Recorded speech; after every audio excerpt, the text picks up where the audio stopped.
There are so many good launch monitors on the market that it can be really confusing. In fact, I get a ton of comments here on the channel about, hey Gabe, can you tell me which one I should choose? Launch monitor A, launch monitor B, launch monitor C. The fact of the matter is they're all good. Some of them just do some things better than others. So on today's video, I'm gonna help you hopefully get past that paralysis by analysis and hopefully help you make a wise choice for your needs. We're talking launch monitors here on a budget. And in my mind, there are four really good options on the market right now. First off, you've got the venerable, the first in its class really, the R10 from Garmin. This is a small little unit, can fit in your pocket. It's like about the size of a deck of cards. It is a great indoor and outdoor device. It's got great accuracy and it's got all sorts of club data to provide. You've also got the Rapsodo MLM2 Pro, another great launch monitor that its biggest feature was its onboard cameras. One where you can see the slow motion impact of your club hitting the ball from behind, and the other, another optical camera that's literally helping read the shots in real time. It's kind of a hybrid device using Doppler and optical technology, and it does a really good, really accurate job. The new kid on the block this year is the Square Golf launch monitor. It's getting a lot of buzz. I absolutely loved this device. It's the first truly optical budget launch monitor out there that sits beside you. So if you've got a smaller room space, it could be a really good option. And our fourth launch monitor here in the mix is going to be VoiceCaddie's updated SC4 Pro. The update with that this year is that you've now got spin axis and side spin included. Basically, it's now going to be able to accurately calculate the shape of your shot. It couldn't do that before, so that's a huge improvement. So we're gonna explore all of these options in depth here. I'm gonna go old school, pull out a pencil and paper, and we're gonna help you decide what is the best choice for you. No matter what the best choice for you is, the best place to buy one of these launch monitors is absolutely playbetter.com. They have supported this show for years, and there's a reason that I have stuck with them. They have the best pricing on the internet at all times. They've got the best customer service, bar none, in the golf industry when it comes to retailers. I've had so many folks here on Let's Play Through come to me and say, Gabe, I called Play Better. They took such good care of me. They answered all my questions. They were there to support me when I had issues with my purchase. They're so good at that. In addition, you've got free 48-hour shipping across the continental United States. That's a huge plus. And you can also save because you can shop tax-free with playbetter.com if you're outside of the state of Maryland where they're located. This is a family-owned business. They are my personal friends, and I highly recommend you shop there for all of your golf technology needs. All right, let's get into the matrix here. All right, the first place I think it's really critical to start is where you will be using this launch monitor. There are three options in my mind. Either you're going to have a dedicated simulator room, like I'm sitting in right now. You're gonna use it outdoors on the range primarily, or maybe into a net in your backyard, or you're gonna have a mixed use case where you're gonna be using it indoors and outdoors. If you're simply gonna be using your launch monitor indoors, there are two great options for me. It can really help you narrow things down. I'm going with the Square launch monitor as well as the Rapsodo MLM2 Pro. Now, if you're gonna be primarily using this one outdoors, here's where I'm gonna recommend either the Garmin R10, the SC4 Pro from VoiceCaddie, and potentially the Rapsodo, although the big caveat is that outdoors you're not gonna be able to get accurate spin numbers because you really need a special ball in order to do so. So really the R10 and the SC4 I think are the best choices. If you're gonna use this in a mixed use environment,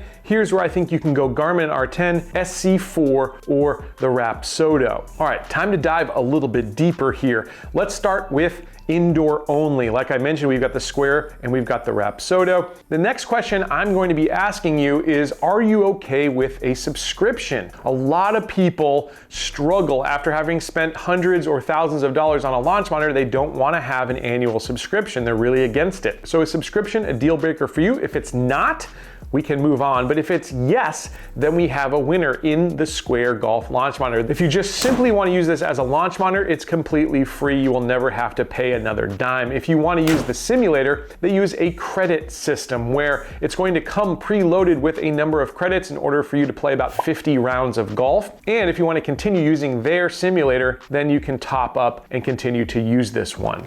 Generally about $20 gets you 50 rounds. Of course, with either of these, you can use a third-party simulator software, and that's going to be an additional annual subscription. But again, with the Square, you have no subscription if you don't want it. So we've got a winner there. Now, if subscription is not a deal breaker for you, then my next question is space. Does your simulator room have about 16 feet of length to it? That is the critical number, because with a lot of Doppler devices, you need 8 feet in front of you and you need 8 feet behind you. It's just a little less with the Rapsodo, but to be safe, we're gonna say 16 feet. So if you've got 16 feet or more, we'll move on. If you have less than 16 feet, this is where we've got, again, a winner in the Square launch monitor. This one sitting beside you requires much less space. As long as you can swing the club and you've got enough room where that ball does not bounce back into your face and smack you upside the head, then you've got enough space here for the Square launch monitor. We've got that winner. Again, assuming you've got more than 16 feet of space, you have ample room here. My next question for you is, do you care about putting? If putting is no concern to you, then my last question here is going to be, are you sure you're going to use it only indoors?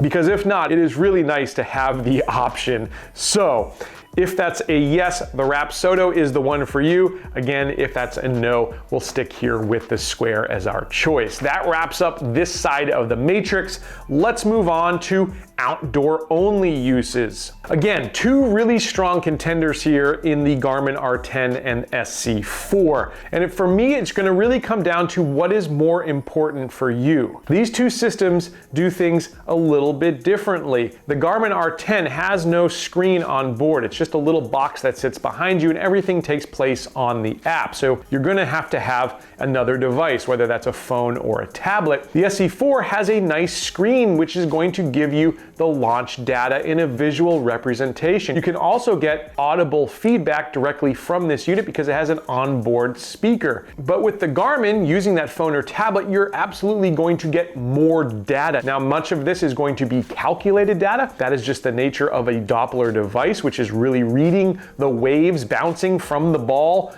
to the device. It's fascinating, and because of that, you're going to get many more data points and much more club face data that you won't get on the SC4. So, club face data with the phone and the tablet, or a more direct audio visual feedback system, that is the choice. If it's audio visual feedback system, the SC4 is the one for you. If it is getting more data points and more useful data, then for me it's going to be the Garmin R10 here for outdoor use. Moving on to the last part of our matrix here, the mixed use category. Again, we've got the R10, the SC4, and the Rapsodo here.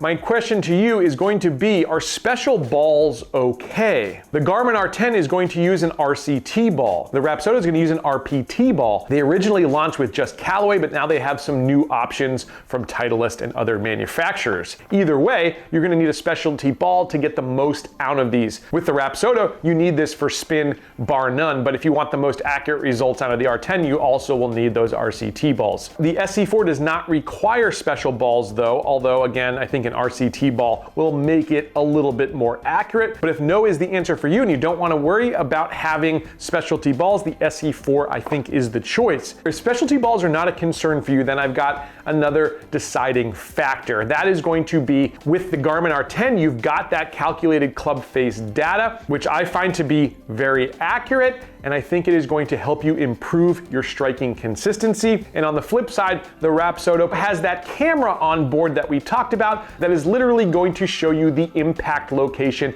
and where you strike it, although it is behind the club. It would be nicer if it was next to the club like the Square, but again, that unit sits behind you. So do you want the calculated club face data and those extra metrics? If that's the case, R10 is the winner. And do you want to see the impact on screen? Then you've got Rapsodo as the winner. So that's my breakdown. I hope it provides you some more clarity on choosing the best launch monitor for your particular situation. The good news is they're all pretty darn good. And with all this competition, prices are really better than they have ever been. If you are looking for more advice like this, do hit the subscribe button. We'll be doing a mid-tier as well as an upper tier launch monitor comparison really soon here on the channel, along with all sorts of golf technology reviews. So I hope you enjoyed this one, and I'll catch you back here next time on another edition of Let's Play Through.